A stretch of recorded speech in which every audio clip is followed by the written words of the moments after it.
हम्म। Okay hi Paras भाई। तो Paras is from my college guys. और आप अपना इंट्रोडक्शन दो भाई बच्चों को। Hello everyone. So yeah, my name is Paras Jain. I am from DIT University Dehradun, and I am currently working as a SG intern at Stonex Group Incorporation. Apart from this, I always wanted to be in this like tech field and wanted to contribute in the Fortune 60 companies. So yeah, right now I'm in the Fortune 60 companies. I'm working in the Fortune 60 and learning a lot through this company. Right So yeah, right. hope so. सही सही। तो पारस how did you start यार, मतलब कैसे DIT choose किया? JEE दिया था या नहीं, या यू जस्ट वेंट ऑन की बस परसेंटेज आई है ट्वेल्थ में अच्छी तो डीआईटी चले जाते हैं, या फिर और कौन से कॉलेज एक्सप्लोर किए थे? और मतलब कैसे स्टार्ट हुई जर्नी की हाँ कंप्यूटर साइंस करनी है? सो सो तू भी बता थोड़ा। भाई, जैसे था कि मैं इतना 10th 12th में ऑनेस्टली स्पीकिंग मेरा कोई इतना बढ़िया एकेडमिक्स था नहीं। हम्म। इन माय 10th क्लास मेरा जो बोर्ड्स का परसेंटेज था that was nearly like the average, and in the 12th it almost a average. I am not a topper, I am not in the मतलब cream layers of my batch. तो but हमेशा से था कि tech field में जाना है, क्योंकि मेरी फैमिली में मोस्टली या तो बिजनेस में है या मोस्टली सॉफ्टवेयर डेवलपमेंट फील्ड में है. So my brother is one of my inspiration. Right now he is working in JPMC as SG3. तो हमेशा से मैं उसको देखता था कि like he is doing great in this field, and अगर वो कर सकता है तो मैं भी कर सकता हूँ. तो डीआईटी का ऐसा था कि मतलब मेरे फैमिली में मेरी भाभी थी, वो डीआईटी से पढ़ी हुई थी. तो I got to know from them कि डीआईटी इज़ अ यूनिवर्सिटी जो कि ठीक है, प्लेसमेंट्स वगैरह ठीक होती हैं, उत्तराखंड में है. और I am from UP Ghaziabad, तो मेरे होम टाउन से ज़्यादा दूर भी नहीं था. I guess almost 4 to 5 hours का डिस्टेंस होगा बाय कार. तो मैंने कॉलेज एक्सप्लोर करे थे. मैंने मेरे होम टाउन में काइट था, मैंने जेई भी दिया था, बट अनफॉर्चुनेटली क्योंकि वो कोविड ईयर था तो इतना कुछ खास प्रिपरेशन करी नहीं. एंड इतना कुछ मतलब खास एफर्ट डाला नहीं, मतलब सब लेजीनेस में हो गया कि चलो हो जाएगा हो जाएगा. तो for me DIT was the only option left. तो ठीक है, मैंने सोचा चलो लेट्स स्टार्ट विद डीआईटी. तो स्टार्टिंग से हमेशा से था कि कॉलेज कोई भी मिले बट होम टाउन के पास मिले, और थोड़ा ये था कि अच्छी प्लेस पे हो. एंड क्योंकि डीआईटी हमारा पहाड़ों में है, तो उत्तराखंड की ब्यूटी में है, तो काफ़ी अच्छा था, मम्मी पापा को भी अच्छा लगा वहाँ पे. तो मेरे लिए तो DIT was the last option. मैंने जेई दिया था बट मेरी 88 परसेंटाइल थी, तो अनफॉर्चुनेटली उस टाइम पे मुझे कोई इतना अच्छा कॉलेज मिला नहीं. एंड मेरा हमेशा से था मुझे कंप्यूटर साइंस ही चाहिए थी, क्योंकि मैंने इनिशियली अपनी 11th 12th में अपने स्कूल में अपनी जावा को एक्सप्लोर करा था, तो वहाँ से मुझे काफ़ी इंटरेस्ट आया. तो आई नो कि अगर मुझे कोई भी कॉलेज मिले बट ब्रांच मुझे सीएसई चाहिए, मैं और किसी ब्रांच से कॉम्प्रोमाइज़ नहीं करूँगा. तो फॉर्चुनेटली मुझे डीआईटी में एडमिशन मिला. मेरा लास्ट ऑप्शन वही था. एंड फ्रॉम अगस्त 2021 मेरी जर्नी स्टार्ट हुई. How was your experience like each year? मतलब क्या चेंजेस है? जैसे फर्स्ट ईयर में ये सोचते हैं बच्चे कि ये करेंगे हम अगले 2-3 साल में। फिर सेकंड ईयर में पहुंच जाते हो तुम, तुम्हारी सीजीपीए कुछ पर्टिकुलर होती है, तो तुम उसके अकॉर्डिंग सोचते हो यार अभी सीजीपीए इतनी है, थोड़ी बढ़ाता हूँ, ये ज़्यादा है तो अभी मैं चिल हो जाता हूँ, थोड़ा घूमते घूमते हैं, क्योंकि प्लस टू देहरादून में थे। ठीक है, तो फिर उसके साथ चेंज होती है। फिर कुछ बच्चे ऐसा करते हैं कि थर्ड ईयर तक they are like very stable, कि मतलब हुँ, अभी ठीक चल रहा है, सीजीपीए ठीक है, पढ़ाई ठीक चल रही है, तो इतना सोचते नहीं है कोडिंग को लेके। जबकि हुँ, स्टार्टिंग से ही करोगे तो बेटर रहता है, जैसे हुँ, तूने किया। हुँ, और ऐसे काफ़ी बच्चों को डिफिकल्टी फेस होती है कि वो थर्ड ईयर तक वेट करते हैं कि ये थर्ड ईयर आके पढ़ेंगे, फोर्थ ईयर से प्लेसमेंट करेंगे। हुँ, तो हर साल जो अलग माइंडसेट हो जाता है, वो हुँ. कैसे टैकल किया मतलब हर साल फर्स्ट ईयर से लेके? तो फर्स्ट पॉइंट इज़ कि हर साल तुम्हें कुछ ना कुछ नई इवेंट्स या पार्टिसिपेंट्स मतलब देना है अपना कंपटीशन में. राइट चाहे राइट। वो तुम कॉन्टेस्ट में करो, चाहे वो तुम कोई ऑफलाइन इवेंट्स में करो, चाहे हैकाथॉन्स में पार्टिसिपेट करो. Do as much as you can, क्योंकि वहां से तुम्हारी जो अंदर की जो स्पिरिट होगी ना वो लूज नहीं होगी, एंड तुम मोटिवेशन लूज नहीं करोगे in each and every year. Second point is कि लाइक सीजीपीए इम्पॉर्टेंट है भी और नहीं भी. इसके दो पर्सपेक्टिव हैं. सीजीपीए इम्पॉर्टेंट इसलिए है क्योंकि वो एलिजिबिलिटी में काम आता है, जितनी भी चाहे तुम्हारी ऑन कैंपस प्लेसमेंट हो, इनफैक्ट ऑफ कैंपस प्लेसमेंट में भी सीजीपीए रोल प्ले करता है, but that is right for the eligibility. तुम्हें आई गेस मेरे हिसाब से 7.5 to 8 के बीच में मेंटेन रखनी चाहिए अपनी CGPA. For a safer like environment. तो 7.5 तो मिनिमम होनी चाहिए एंड ट्राई करो कि 8 तक जाए। एंड डिफिकल्ट नहीं होता है मतलब 8 या 7.5 मेंटेन करना। आपको बस अपना क्लासेस डेली अटेंड करना है, जो असाइनमेंट हैं, स्पेशली अगर डीआईटी की बात करूँ तो हमारे में जो प्रीवियस ईयर पेपर्स होते थे, लगभग उनमें कुछ-कुछ सिमिलर पोर्शंस आता था, 50% सेम ही रहता था रेशियो, ठीक है? हमें पैटर्न्स पता चल जाते थे और थ्योरेटिकल एस्पेक्ट से अपना ज़्यादा कमांड रखो कि तुम्हें पता है कि अगर ये कोई थ्योरी की चीज़ है, उसको 1 दिन पहले पढ़ो, ठीक है? क्योंकि वो तुम्हारे दिमाग में ब्रश अप रहेगी और जितने ज़्यादा डायग्राम्स हो सकते हैं, तुम जितने ज़्यादा विजुअल रिप्रेजेंटेशंस को लिख देख के जाओगे ना, तो तुम्हारा जो एग्ज़ामिनेशन में जो स्कोर करने का एफिशिएंसी होगा, वो ज़्यादा होगा। मैं क्या करता था एग्ज़ाम्स के पहले, जब जैसे कोई थ्योरेटिकल सब्जेक्ट आता था, तो मैं क्या करता था, थ्योरी पढ़ता था एंड उसके जो विजुअल रिप्रेजेंटेशंस होते हैं, जैसे डायग्राम्स वगैरह, वो ज़्यादा देख के जाता था। क्योंकि मैं क्या करता था कि अपनी शीट्स में थ्योरी तो लिख के आता था, पॉइंट वाइज़ और पैराग्राफ वाइज़, बट डायग्राम ज़रूर बना के आता था। उससे टीचर को पता चलता था कि मेरा नॉलेज बेस कितना अच्छा है, मैं डीप में पढ़ के आया हूँ। तो वहाँ पे मार्क्स अच्छे आ जाते थे, मतलब कम दिन में पढ़ के और अच्छे मार्क्स आ रहे हैं। तो यही चाहिए एकेडमिक्स में। तो सीजीपीए आई गेस 8 तक इज़ मोर देन सफिशिएंट, 8 से ज़्यादा लाने की ज़रूरत नहीं होती है। जो मेन पार्ट है कि तुम्हें डेफ़िनिटली कोई एक लैंग्वेज पकड़ो, either it will be a Java, either it will be a C plus plus, either it will be a Python. आजकल क्योंकि पाइथन चल रहा है तो पाइथन भी कर सकते हो। बस होनी चाहिए तुम्हारी ऑब्जेक्ट ओरिएंटेड प्रोग्रामिंग लैंग्वेज कोई भी, एंड उसको ढंग से पहले मास्टर करो, बेसिक सीखो उसमें, एंड फिर डीएसए पे आओ। एंड डीएसए के जैसे कॉन्टेस्ट हो गए, ऑफलाइन इवेंट्स हो गए, उसमें पार्टिसिपेट करना स्टार्ट करो। एंड धीरे करके, क्योंकि आई गेस हमारे डीआईटी में सेकंड सेमेस्टर में भी हम डीएसए एज अ सब्जेक्ट पढ़ते हैं, डेटा स्ट्रक्चर एल्गोरिथम्स। तो जो तुम चीज़ें एज अ स्किल्स में पढ़ोगे ना, वो तुम्हें एज एकेडमिक्स में भी इनडायरेक्टली काम आएंगी। क्योंकि जो तुम चीज़ें पढ़ोगे ना, वो एकेडमिक्स में तुम्हें दोबारा पढ़ने की जरूरत नहीं पड़ेगी।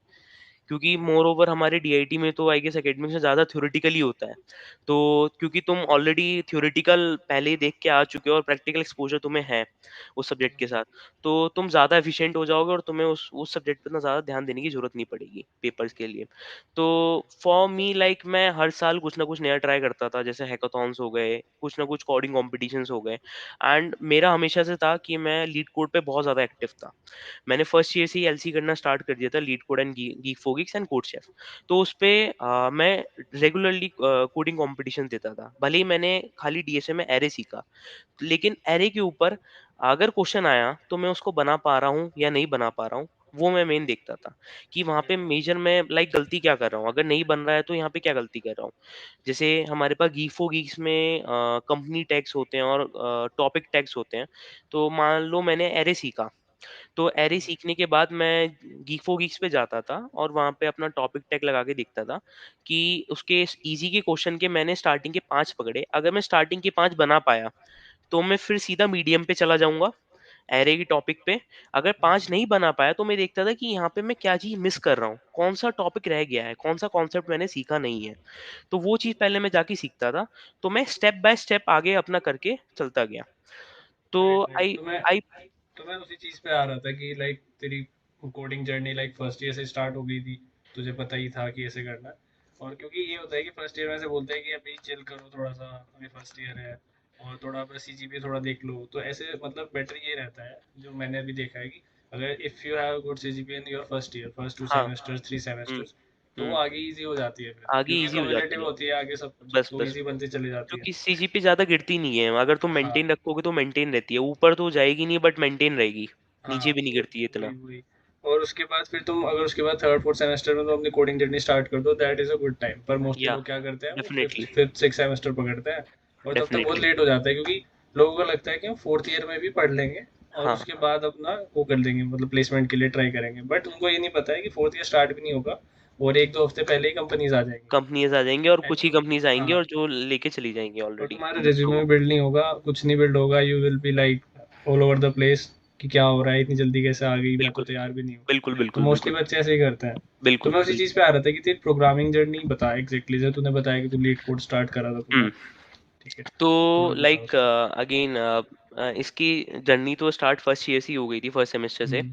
तो जब मैंने अपना कोई कोडिंग चैप्टर सीजीसी जॉइन करा था, तो वहाँ पे मुझे पता चला कि भई जावा की ज़्यादा डिमांड चल रही है मार्केट में। Right, right. तो जावा के हमारे पास ज़्यादा इवेंट्स हैं, तो मैंने सोचा कि लेट्स ट्राई जावा, क्योंकि मैंने जावा 11th-12th में पढ़ी भी थी, तो I have the knowledge.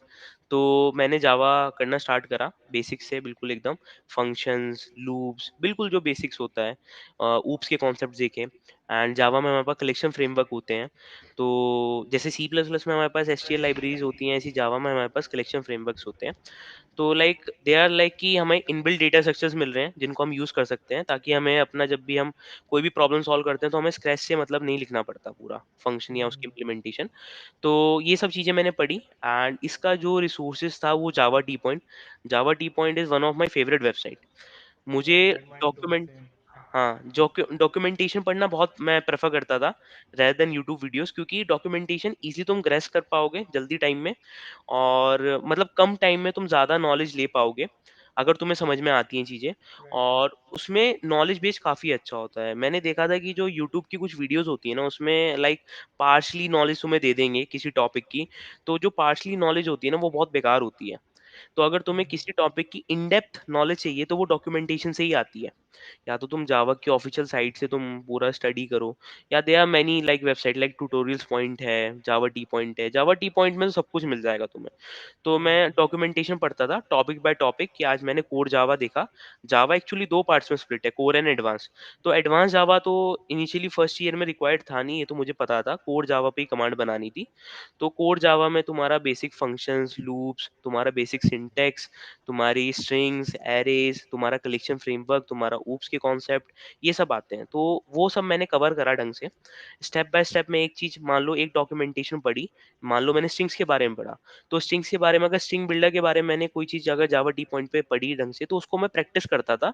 Online Java compilers होते हैं, और लाइक ऑफलाइंस के लिए तो मैं इक्लिप्स बहुत ज़्यादा यूज़ करा था। मैंने अपने सिस्टम्स में इक्लिप्स इंस्टॉल कर लिया था, और जो चीज़ मैं वहाँ सीखता था, मैं इक्लिप्स पे और एक बार ऑनलाइन जावा कंपाइलर पे ट्राई कर लेता था। तो लाइक बेसिक मेरा वहाँ से पूरा, लाइक मुझे आई गेस याद है 2-3 महीने मुझे जावा को पूरा ढंग से करने में लग गए थे। एंड देन फिर मैंने डीएसए पे थोड़ा स्टेप बाय स्टेप चढ़ना शुरू करा। तो इनिशियली मैंने एरे को पूरा एक्सप्लोर करा। तो जब मैंने एरे करा, थोड़ा पढ़ा था, क्योंकि एरे के जो क्वेश्चंस होते हैं, अगर तुम वेबसाइट पे जाके करोगे, तो वो like multiple like sorting, searching, इन सब के मिक्सचर्स होते हैं। तो इनिशियली तो मैंने वो सब नहीं पढ़ा था। तो एरे के जब मैंने इनिशियली 1-2 सवाल लगाए, तो वो मेरे पे नहीं बने। तो वहाँ पे लगा डिसअपॉइंटमेंट थोड़ा आया, डीमोटिवेशन हुआ। बट देन आई रियलाइज़ कि जो चीज़ मैं मिस कर रहा हूँ यहाँ पे, जिस टॉपिक्स की वज़ह से नहीं बने, उनको एक्सप्लोर करते हैं। जो डिपेंडेंसीज़ हैं पहले उनको कवर करते हैं, एंड देन फिर इन क्वेश्चंस पे आएँगे। तो पहले फिर मैंने एक basics of DSA like major algorithm पूरी कवर करी, लाइक सॉर्टिंग में bubble, selection, insertion, quick, merge, count, and searching में लाइक लीनियर, बाइनरी, ये सब मैंने ढंग से कवर करा। एंड थोड़ा-थोड़ा ट्री का नॉलेज लिया, थोड़ा-थोड़ा ग्राफ कैसा होता है, मतलब बेसिक-बेसिक, ताकि एक आइडिया लग जाए कि असल में डेटा स्ट्रक्चर्स क्या हैं, एल्गोरिथम्स जैसे रिकर्सिव हम एल्गोरिथम यूज़ करते हैं, तो उनका एक बेसिक आइडिया लग जाए। ताकि अगर मैं अब कोई भी एक नया क्वेश्चन अप्रोच करूँ, एटलीस्ट मुझे पता तो हो कि भाई अच्छा ये चीज़ ये होती है, सॉर्टिंग्स में अच्छा ये सारी एल्गोरिथम्स हैं। तो मुझे एक ओवरव्यू तो मिले, तब भी मैं उस क्वेश्चन को करूँ। तो वहाँ से मैं थोड़ा-थोड़ा डीएसए करना स्टार्ट करा। तो हमारे सेकंड सेमेस्टर में सब्जेक्ट था डेटा स्ट्रक्चर एल्गोरिथम्स। तो मैंने क्योंकि ऑलरेडी चीज़ें थोड़ी कवर कर ली थी बेसिक्स की, तो जब वो सब्जेक्ट आया, तो इनिशियली जब क्लास में पढ़ाते थे, तो मुझे क्योंकि चीज़ों की पहले थोड़ी प्रायर नॉलेज थी, तो जब मैं जवाब देता था वहाँ पे कॉन्फिडेंस आया कि जब मैं जवाब देता था कोई नहीं होता था क्लास में। तो आई फ़ील कि वहाँ पे एक बूस्ट मिलता था कॉन्फिडेंस को ना। राइट तो राइट। वहाँ पे मुझे रियलाइज़ हुआ कि नहीं, मैं और पुश अप कर सकता हूँ और ग्राइंड कर सकता हूँ डीएसए में। तो जब-जब मैंने डीमोटिवेशन आया मुझे, चाहे वो मतलब कॉम्पिटिशन्स में हो, क्योंकि मैं एलसी, सीसी और जीएफजी ये मैं फर्स्ट सेमेस्टर से कंटिन्यू कर रहा था। भले ही 1 क्वेश्चन बने, भले ही 2 क्वेश्चन बने, बट करता मैं रोज़ था। कुछ ना कुछ नई चीज़ें मैं सीखता था। तो जब भी मुझे डीमोटिवेशन आता था, तो सेकंड सेमेस्टर में स्पेशली, तो जब-जब मैंने डीएसए की क्लास में जो जवाब दिए हैं, जहाँ से मुझे पुशअप मिला है, मोटिवेशन मिला है, वो मोटिवेशन मेरा उस डीमोटिवेशन को एनकाउंटर करता था। और कभी-कभी जब कोडिंग कॉम्पिटिशन्स में पार्टिसिपेट करता था, हैकाथॉन्स हो गए, इवेंट्स हो गए, तो वहाँ पे जब कोई क्वेश्चन सबसे पहले बन गया, तो वहाँ पे जो मतलब बूस्ट मिलता था ना, तो वो बूस्ट से ही मतलब मैंने अपने जो लो फेजेस थे उनको एनकाउंटर करा है, ढंग से मतलब उनको मैंने काउंटर करा है। राइट तो राइट। फर्स्ट ईयर तो पूरा ऐसे ही चला गया, मतलब बेसिक्स ऑफ जावा और डीएसए का थोड़ा-थोड़ा नॉलेज में। फिर उसके बाद जब सेकंड ईयर में आया मैं प्रॉपर, तो मुझे रियलाइज़ हुआ कि नहीं यार, ऐसे काम नहीं चलेगा। मैंने पूरा 1 साल लगा दिया और ज़्यादा कुछ सीखा भी नहीं है। तो देन मैंने फिर एलसी के जो कॉन्टेस्ट होते हैं, एक्चुअली 2 कॉन्टेस्ट होते हैं, बाई वीकली एंड वीकली। हुँ, तो जो बाई वीकली होते हैं वो असल में महीने में 2 बार होते हैं एंड वीकली हर संडेज को होते हैं।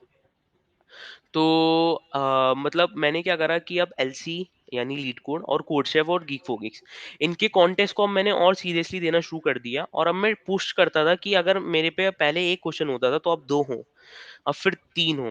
तो वो पुश कर करके मुझे आई गेस सेकंड ईयर में मैंने एलसी इतना ग्राइंड कर लिया था कि सेकंड ईयर के लास्ट तक I was in the night, like हमारी कॉन्टेस्ट रेटिंग होती है, तो उसमें 1800 या 1850 की अगर तुम्हारी रेटिंग है तो तुम्हें नाइट बैच मिलता है। तो हुँ, हुँ। सेकंड ईयर एंड तक मैं नाइट बैच मेरे पास आ गया था एलसी का, and that was one of my happiness like point कि कुछ अचीव करा है, अच्छा प्रोफाइल बिल्डअप हुई है एंड इतने सारे क्वेश्चंस करे हैं, तो नॉलेज बेस भी बढ़ा है और बहुत सारी चीजें एक्सप्लोर करी है।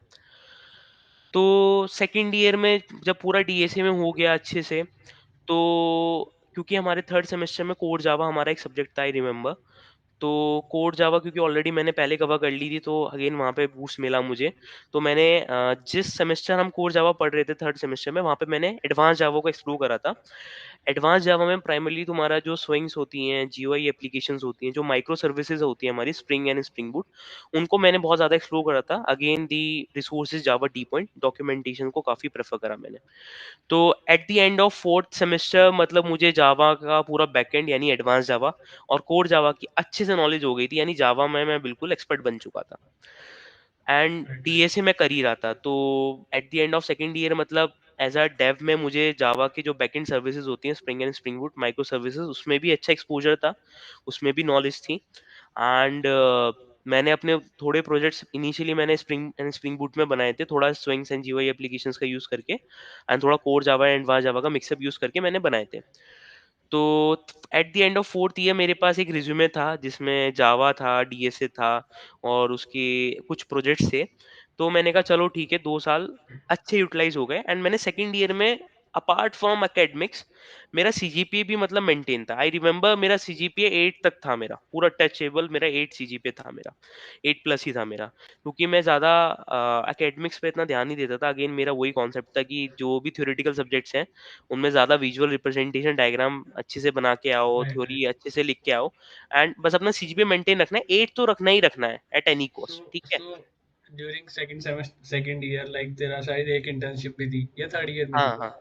तो लाइक 4th सेमेस्टर के एंड में मेरे पास एक इंटर्नशिप अपॉर्चुनिटी ऑलरेडी आ चुकी थी। तो होता क्या था कि मैं अपना फर्स्ट ईयर से लिंक्डइन प्रोफाइल मेंटेन करके चल रहा था। मैंने अगर कोई चीज़ सीखी मैं लिंक्डइन पे डालता रहता था, उसकी पोस्ट वगैरह या उससे रिलेटेड कुछ ना कुछ लिंक्डइन पे बहुत ज़्यादा एक्टिव था। राइट, तो right. Like at the end of second year fourth semester मेरे पास एग्जैक्टली एक internship opportunity I through my LinkedIn connection and LinkedIn profile.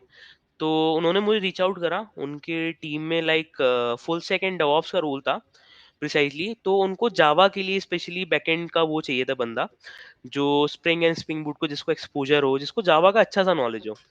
तो मैंने सोचा कि चलो ठीक है, करते हैं, कोई डिसएडवांटेज है नहीं।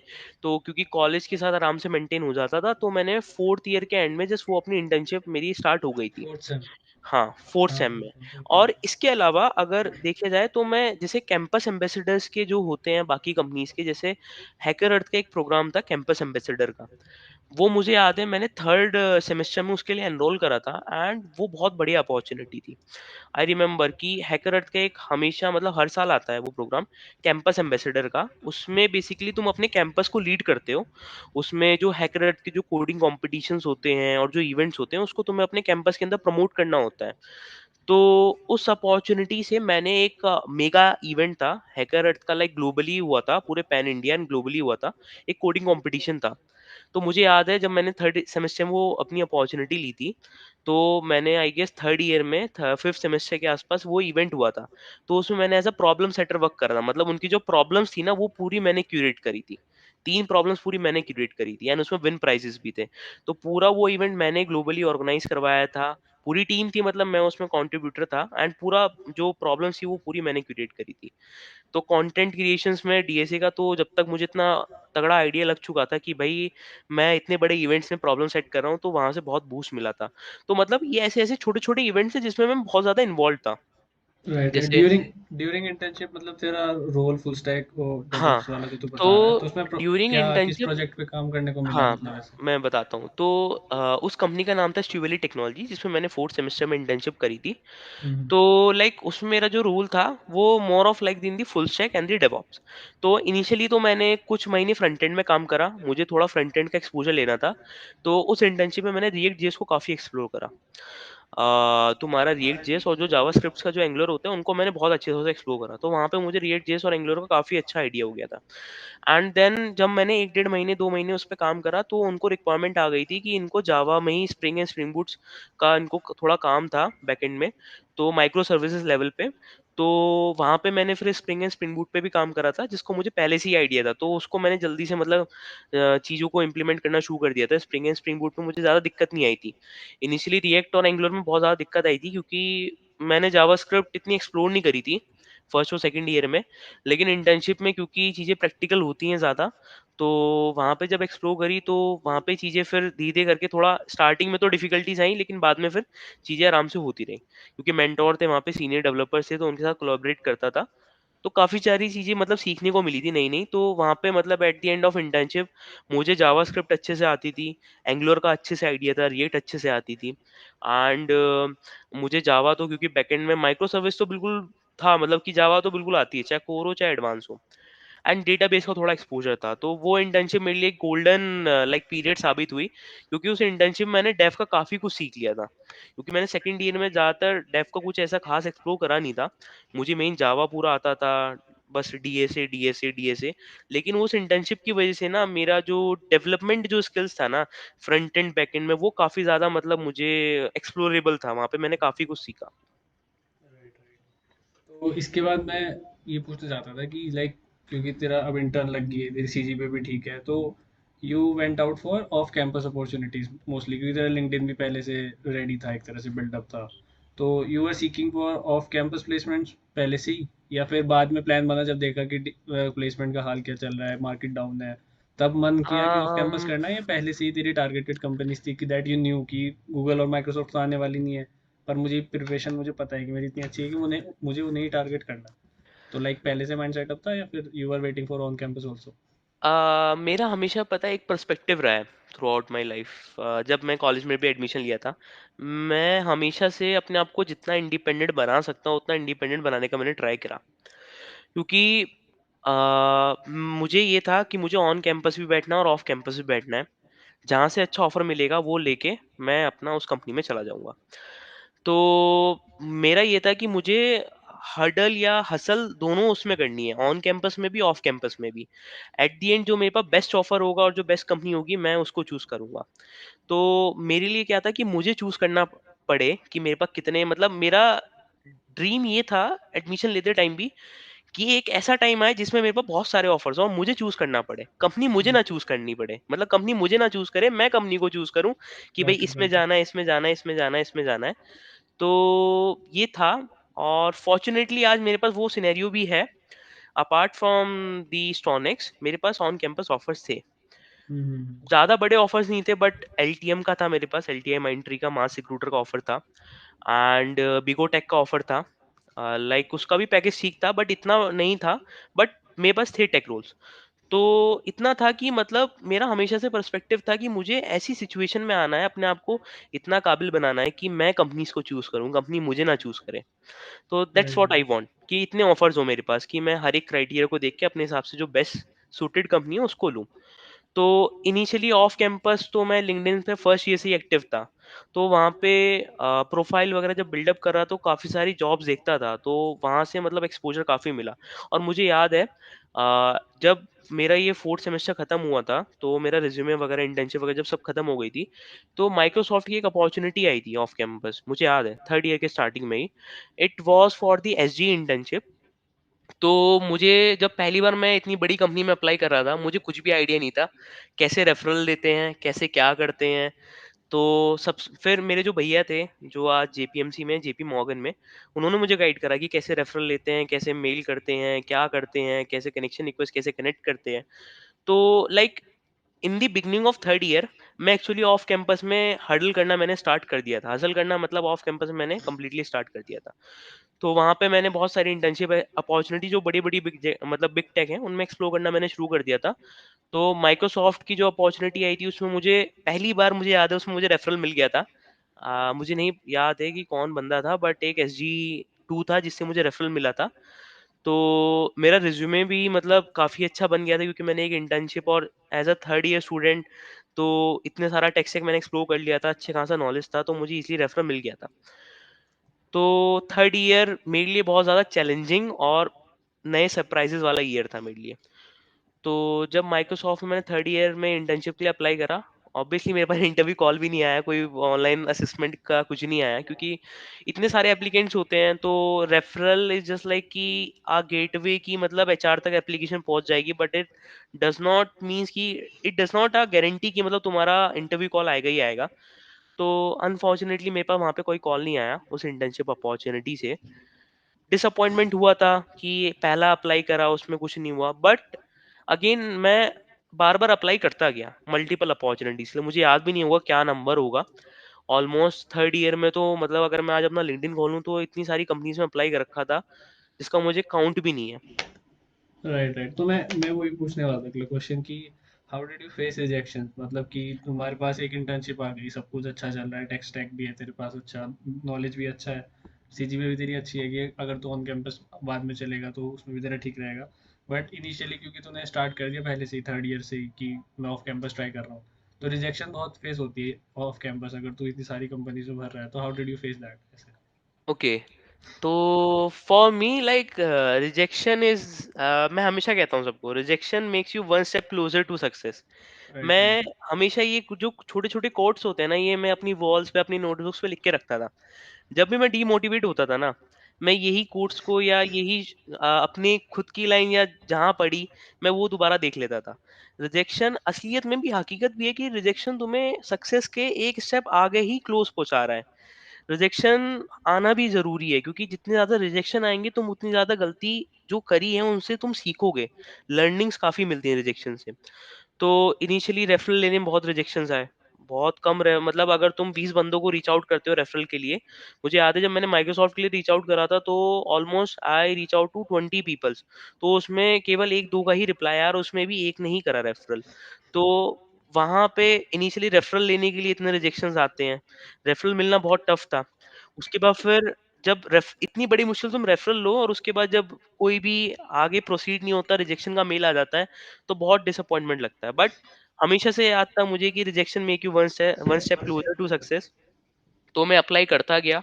मैंने ये नहीं सोचा कि कितने रिजेक्शन आएँगे, कितने में सक्सीड होऊँगा।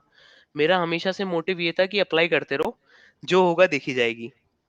बस अपना राइट, राइट। स्किल्स बेस अच्छा रखना है, डेवलपमेंट अच्छा होना चाहिए, डीएसए अच्छा होना चाहिए, अपना लिंक्डइन प्रोफाइल अच्छा होना चाहिए। बाकी एट द एंड गॉड तुम जितना हार्ड वर्क करोगे ना उससे बेटर रिजल्ट ही देता है। और लास्ट में मुझे मिला भी वही मतलब बहुत अच्छा रिजल्ट मिला। Forever grateful to the god कि आज जिस कंपनी में मतलब हूँ मैं। तो या तो रिजल्ट तो मिलते हैं but you have to keep consistent and maintain a discipline towards your goal. Right, right. तो तूने मेंशन किया कि अभी एक कंपनी मिली है, तो तुझे तो थोड़ा अपनी ऑडियंस को बताओ कि कौन सी कंपनी है और क्या ओके, पर्क्स है, तो हाउ पैकेज लाइक पैकेज तो डिक्लेयर नहीं कर सकते शायद, तो वो मैं थंबनेल पे करता हूँ हुँ, मे बी। हुँ, हुँ। ठीक है, तो पर्क्स ओके, बता दियो कि पैकेज प्लस बेनिफिट जो है तेरा, ठीक है। ताकि तो बच्चों को थोड़ी मोटिवेशन आए। तो like right now I am working जो डीआईटी के होंगे उन्होंने पोस्टर देख लिया होगा, अगर नहीं हाँ, भी देखा हाँ। होगा तो मैं बता तो देता हूँ। बेनिफिट्स नहीं पता उन लोगों को, हाँ, तो वो सब बेनिफिट्स मैं बता। बता देता हूँ। वही वही मोटिवेशन होता है व्हेन यू सी लाइक तुम जाते हो यूट्यूब पे, यू पुट देयर की day in life of software engineer, तो तुम गूगल का देखते हो, फिर बेनिफिट देख के तुम अट्रैक्ट होते हो, तभी तुम मोटिवेशन आती है, तभी तुम पढ़ते हो। तो वो ठीक एक्चुअल है, बेनिफिट्स बताओ उनको जरा ऐसे। ठीक है। तो अपार्ट फ्रॉम सीटीसी लाइक पहले थोड़ा कंपनी का बता देता हूँ कि कंपनी हम हैं क्या। तो जब मुझे जब स्टोनिक्स का नाम मैंने पहले कभी सुना नहीं था।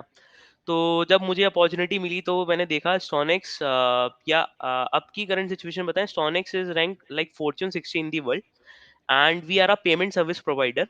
जितनी भी हमारी क्रॉस बॉर्डर पेमेंट्स होती हैं यानी इंटरनेशनल पेमेंट्स होती हैं, उसमें जो बिहाइंड दी सीन होता है, जो पर्सन जो पूरी पेमेंट्स कर रहा होता है बिहाइंड दी बैंक, जितनी भी चाहे तुम्हारे बड़े बड़े बैंक्स हो गए, जेपी मॉर्गन, गोल्डमैन सैच, हम सब उनके पेमेंट्स जो है ग्लोबली क्रॉस बॉर्डर पेमेंट्स मतलब हम उनकी ट्रांसफर करवाते हैं। सो हमारे JP Morgan, Goldman Sachs, bank of America, ये सारे हमारे क्लाइंट्स हैं।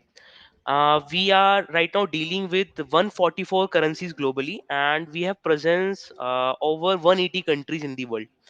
And like in Brazil, we are registered as a bank, Stonex Bank de Canio करके नाम है। And initially we are a payment service provider, and जिस team का मैं पार्ट हूँ, ग्लोबल पेमेंट्स टीम, लाइक उस टीम का एनुअल रेवेन्यू मैं पूरा एक्चुअल तो डिस्क्लोज नहीं कर सकता, but it will be in the $1 billion।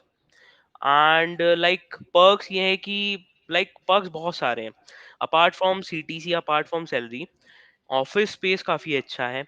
We have no restrictions कि हम कब आए कब जाएं। उनको बस ये मतलब है कि हमारा जो टास्क है वो पूरा होना चाहिए। एंड वी हैव टाइमिंग्स, सब कंपनीज में टाइमिंग्स होती हैं, हमारी टाइमिंग्स 9:30 to 6:30 है। But we have no like हमारे में कोई ऐसी स्ट्रिक्टनेस नहीं है कि हमें उतना टाइम बैठना ही बैठना है। सो लाइक पूरे घंटे डेडिकेटेड लैपटॉप के सामने बैठना ही बैठना है। तो हमारा ये है कि हमें अपने बस मेजरली अपने टास्क पूरे करने होते हैं, अपना काम पूरा करना होता है, एंड उसके बाद फिर हम अपना चिल कर सकते हैं और अपना जा सकते हैं। And we are a flat hierarchy organization, मतलब हमारे में कोई हायरकी ही नहीं है। We believe in equality. हम हमेशा बिलीव करते हैं कि कोई एक इंटर्न भी है तो वो भी कंपनी के लिए उतना कंट्रीब्यूशन कर रहा है जितना कोई एक बड़ा मतलब पोजीशन में मतलब कर रहा है, क्योंकि सब कंपनी की राइट, राइट, सक्सेस के लिए कंट्रीब्यूशन कर रहे हैं। And the best part is कि people are friendly, people are supportive, and this and like हमारे पास जो वर्क कल्चर है दैट इज वेरी गुड। हमारे में कोई रिस्ट्रिक्शंस नहीं है कि इतना टाइम लैपटॉप के सामने बैठना है, वो टाइमिंग्स पूरी करनी है, nothing else. You are feel free to like do your job. आप अपने इवन आइडियाज भी शेयर कर सकते हो कि हम इस प्रोडक्ट को कैसे इम्प्रूव कर सकते हैं। एंड मैनेजर्स काफ़ी सपोर्टिव होते हैं, मैनेजर्स माइक्रो मैनेज नहीं करते हैं, that's the best part. Managers like बहुत सपोर्ट करते हैं, सीनियर्स आपकी बहुत सपोर्ट करते हैं, even each and every one is very supportive. And आपका मेन बस ये है कि आप अपना टास्क पूरा रखो एंड दैट्स इट। मेरा स्पेशली मैं अपना काम पूरा करके मैं टीटी खेलता हूँ। हमारा पूरा सोनिक्स का पूरा एक प्लेइंग एरिया है हमारे ऑफिस के अंदर। तो मुझे इनिशियली टीटी खेलना नहीं आता था, तो जो मेरे कलीग्स हैं उनके साथ मैंने टीटी खेला एंड इवेंचुअली मैं सीख गया। तो मैं अपना प्लेइंग पे, अपना वर्क पे पूरा फोकस हूँ। मतलब company is like a mix of work and your like hobbies. तो आप अपना हॉबीज और अपना वर्क, आप सब चीज को एंजॉय कर सकते हो। एंड लाइक कोई प्रेशर नहीं होता, you are free to do everything. तो right, that's the right, best part. And apart from benefits अगर बताऊं तो अभी हमें इसी महीने डॉलर्स मिले हैं, I can't disclose the exact amount. तो उन डॉलर से हम अपनी कंपनीज के अंदर गुडीज बहुत सारी चीजें बाय कर सकते हैं। इनफैक्ट मैंने लाइक ब्रांडेड टी शर्ट्स वगैरह बाय करी हैं, तो ये सब हमें हर महीने हर इवेंट्स पे मिलता है। एंड लाइक हमारे में जैसे कंपनी के अंदर मंथ ऑफ द लंच होता है, जिसमें हमारी सारी टीम एक साथ बैठ के लंच करती है, बाहर जाती है। हमारे पास टीम आउटिंग के बजट्स होते हैं कि हम हमारी जो प्रॉपर टीम होती है वो हर हफ्ते या हर 2 वीक में एक बार बाहर जाते हैं हम कहीं घूमने, just to celebrate and just to like keep interacting with other teammates की मतलब कैसा चल रहा है कैसा नहीं चल रहा है। तो एक इंटरेक्शन अच्छा रहे सबके साथ। And culture is very good in StoneX, I believe कि मतलब फॉर्च्यून 60 में आना एंड स्टोनिक्स में आना is just like a heaven की। मतलब बहुत अच्छा चल रहा है अभी तक, तो work life is very good till now. Right, right. तो वो जैसे तू स्टोरनेक्स जैसी इतनी बड़ी कंपनी को रीच आउट किया तूने, तो how was your like resume, if like how did you build your resume, क्योंकि तेरे पास सिर्फ एक इंटर्नशिप थी। लोग सोचते हैं कि इतनी इंटर्नशिप होनी चाहिए, इतनी सारी प्रोजेक्ट इतने सारे होने चाहिए कि 4 प्रोजेक्ट मेंशन कर दूँ, 2-3 इंटर्नशिप मेंशन कर दूँ, पूरा उससे भर दूँ, मैं 2-2 पेज का रिज्यूमे बना दूँ। तो हाउ रिज्यूमे हेल्प यू, और कैसे तूने उसको बनाया, क्या तेरा फॉर्मेट था, क्योंकि वो चीज़ बहुत मैटर करती है like when you are applying off campus specially, or how LinkedIn helped you in this and how your connection helped you in this, like okay, reaching to Stonix. Got it. तो इसकी starting होती है कि मतलब मैंने third year के end semester में अपना, क्योंकि लिंक्डइन में मैंने देखा था बहुत सारे जो मतलब प्रोडक्ट बेस्ड कंपनीज में काम कर रहे हैं सॉफ्टवेयर डेवलपर्स, उन्होंने एक एटीएस फ्रेंडली रिज्यूमे का टेम्पलेट शेयर करा था। इनिशियली तो मैं कोई एक अपना रिज्यूमे, मुझे याद नहीं आ रही कौन सी साइट थी, उससे मैंने बनाया था, वो उतना एटीएस फ्रेंडली नहीं था। तो आई गेस उसी की वजह से मैं माइक्रोसॉफ्ट में रिजेक्ट हुआ होऊंगा, क्योंकि माइक्रोसॉफ्ट में जो पहला राउंड होता है वो एटीएस स्कोर का ही होता है उनका। लाइक उनके टूल्स होते हैं जिससे वो हर एक रिज्यूमे के एटीएस स्कोर चेक करते हैं। तो मुझे जब बाद में पता चला कि नहीं नहीं, रिज्यूमे हमारा ऐसा होना चाहिए, रिज्यूमे बाय द वे मैं शेयर कर दूंगा अक्ष के साथ, तो अक्ष ठीक, उसको ठीक। अटैच कर देगा, मेरा रिज्यूमे और हाँ, मेरी ज़रूर। LinkedIn profile. ठीक राइट, है। राइट। तो रिज्यूमे में जब मुझे रियलाइज हुआ कि like at the end of I guess fifth semester मुझे टेम्पलेट्स मिली काफी सारी। तो मैंने जब एक्सप्लोर करा तो ओवरली फेक करके वेबसाइट है, उसमें फैंग हुँ, का एक हुँ। अलग से टेम्पलेट है। तो वो जो टेम्पलेट है वो I guess one page resume का टेम्पलेट है, एंड वो template is just like a impressive. उसका एटीएस स्कोर ऑलमोस्ट 85 प्लस होगा, एंड उसमें तुम अपना सारा कंटेंट एक ही पेज में डाल सकते हो। एक्चुअली होता क्या है कि रिक्रूटर का पर्सपेक्टिव ये होता है कि हम कम टाइम में ज्यादा इन्फॉर्मेशन गेन कर पाए, ऐसा रिज्यूमे होना चाहिए। हुँ, तुम्हारा हुँ। रिज्यूमे जितना लेंथी होगा ना, तुम्हें रिक्रूटर को उतना टाइम दे रहे हो कि भाई इतनी इन्फॉर्मेशन स्कैन करने के लिए। पर रिक्रूटर को चाहिए eye catchy points. What is mean by eye catchy points? Like the major, like your achievements. जैसे मेरे केस में मेरी achievement right now I am in the top 0.95% on LeetCode globally. Like हुँ, मेरी हुँ। जो राइट। रैंकिंग है it will be in the 5000 almost out of 6 lakh people. तो हुँ, क्योंकि हुँ। मैंने लीड कोड इतना ग्राइंड करा है तो ये रैंक बहुत मैटर करती है। एंड मैंने एक आईआईटी रुड़की का कोडिंग कंपटीशन हुआ था, आई रिमेम्बर, मैंने अपने कॉलेज को वहाँ रिप्रेजेंट करा था eight the end of second year. तो वहाँ पे मेरी जो रैंक आई थी वो 10th आई थी आउट ऑफ 1000 प्लस पार्टिसिपेंट्स। सो मेरे पास ऐसी ऐसी अचीवमेंट्स थी जो कि कॉम्पिटिटिव प्रोग्रामिंग के पर्सपेक्टिव में भी और रिक्रूटर के पर्सपेक्टिव में भी बहुत ज्यादा मतलब आई कैची पॉइंट्स थे। तो आई बिलीव कि जो रिज्यूमे का वो जो टेम्पलेट था वो बाय द वे मैं लिंक शेयर कर दूंगा अक्ष के साथ ही। तो राइट, राइट। वो जो टेम्पलेट था उसमें मेन मेन सेक्शन ही थे। आई गेस पहला सेक्शन उसमें एजुकेशन का था, जिसमें खाली मैंने अपना डीआईटी का एंड अपनी सीजीपीए मेंशन करी थी। सीजीपीए मेरे हिसाब से मेंशन करनी चाहिए, अगर तुम्हारी सीजीपीए 7 भी है तो भी मेंशन करनी चाहिए। हुँ, बहुत हुँ। जन राइट। करते हैं कि सीजीपीए मेंशन नहीं करते हैं, उनका पर्सपेक्टिव होता है कि अगर कम सीजीपीए तो मेंशन मत करो। I believe hmm, hmm. CGPA mention करनी चाहिए। सीजीपीए पता होना चाहिए कि सीजीपीए एक ऑथेंटिसिटी होती है, ऑथेंटिकेशन की तरह काम करती है। अगर तुम वहां पे सीजीपीए लिखते हो तो रिक्रूटर कॉन्फिडेंस आता है कि बंदा जेन्युइन है शायद से। इट डज नॉट लाइक कि अगर ज्यादा है तो ज्यादा अच्छा इंप्रेशन पड़ेगा, CGPA doesn't matter at all. वो जैसे एक एलिजिबिलिटी क्राइटेरिया है जो कि फुलफिल कर रही है, मेन जो तुम्हारी स्किल्स मैटर करती है। तो एजुकेशन के बाद उसमें हमारा एक्सपीरियंस सेक्शन था, तो मेरे एक्सपीरियंस सेक्शन में 2 इंटर्नशिप कर चुका था before my placements. Actually I got one summer internship from one like big tech company like Celebal technology. तो वहाँ पे हुँ, मैंने समर इंटर्नशिप अपनी करी थी डेटा साइंस की डोमेन में, एंड वहाँ पे बहुत कुछ सीखा। कंपनी बड़ी थी, यूएस क्लाइंट के साथ मैंने काम करा था, हमारी टीम भी बड़ी थी और वो भी ऑफ कैंपस थी। तो मेरी 2 इंटर्नशिप अपॉर्चुनिटी हो चुकी थी। एक तो primarily in the full stack and DevOps field, and secondly in the data science. क्योंकि मैं डेटा साइंस असल में, हमारा डीआईटी में थर्ड ईयर में हमें स्पेशलाइजेशन चूज करना होता है। तो मैंने फुल स्टैक नहीं चूज करा था क्योंकि मुझे फुल स्टैक का नॉलेज था। आई थॉट कि एक नई चीज ट्राई करते हैं, क्योंकि डेटा साइंस या पाइथन उस समय ट्रेंडिंग पे था। एआईएमएल आई मुझे इतना ट्राई नहीं करना था, मुझे डेटा साइंस पे थोड़ा ज्यादा जाना था, क्योंकि डेटा इज लाइक एवरीथिंग। तो मैंने डेटा साइंस चूज करा था थर्ड ईयर में, एंड वहां पे मैं थर्ड ईयर में अपना डेटा साइंस तो एक्सप्लोर कर ही रहा था साथ के साथ, और अपना जो मेरा ऑफ कैंपस चल रहा था वो सब मैं मैनेज करके चल रहा था। It will be like balance between the academics and my like जो स्किल्स चलती आ रही हैं, और जो लीड कोड वगैरह वो कॉन्टेस्ट सब कंटिन्यू थे मेरे। मैंने कुछ भी चीज स्किप नहीं करी थी। तो मैंने थर्ड ईयर में काफ़ी अच्छा डेटा साइंस एक्सप्लोर करा था, एंड वहाँ से मुझे अपॉर्चुनिटी मिली थी लिंक्डइन के थ्रू ऑफ कैंपस सेलिबल टेक्नोलॉजीज में। तो वहाँ पे मैंने पाइथन और उसकी जो लाइब्रेरी थी काफ़ी यूज़ करा था, और डेटा पे बहुत ज़्यादा काम करा था। हमारे यूएसए क्लाइंट्स से काफ़ी बड़े बड़े, तो उनके साथ मैंने काम करा था। तो हमारे मेजर प्रोजेक्ट चल रहे थे, तो लाइक बिलियन डॉलर्स के थे। तो वहाँ पे जब इतने बड़े स्केल में काम करते हैं तो बहुत तगड़ा एक्सपोजर मिलता है। क्योंकि इनिशियली जो मेरी पहली इंटर्नशिप थी वो एक स्टार्टअप में थी, तो कोई ऐसा कोई बड़ी टेक कंपनी में थी नहीं। तो जब सेलेबल में काम करा तो like is a go to win opportunity. तो वहां पे अगेन मैंने डेटा साइंस की फील्ड में बहुत कुछ सीखा। तो मेरे एक्सपीरियंस सेक्शन बिफोर प्लेसमेंट 2 थे, एक स्ट्यूवेली टेक्नोलॉजी का और एक मेरा सेलेबल टेक्नोलॉजीज़ का, बट मैंने अपना एक्सपीरियंस सेक्शन एक ही रखा। व्हाट आई मीन कि लाइक मैं कंपनीज़ के हिसाब से चेंज करता था। जैसे मान लो कंपनीज़ का जॉब डिस्क्रिप्शन अगर मोर ऑफ फुल स्टैक है, तो वहाँ पे कोई डेटा साइंस का डालने कोई मतलब बनता नहीं है। अगर कोई राइट। कंपनी तुम्हारे से HTML, CSS, JavaScript, react, angular demand कर रही है, तो वहाँ पे डेटा साइंस का टेक स्टैक या एक्सपीरियंस डालने का कोई यूज़ है नहीं वहाँ पे। तो मैं अपना resume actually company wise change करता था।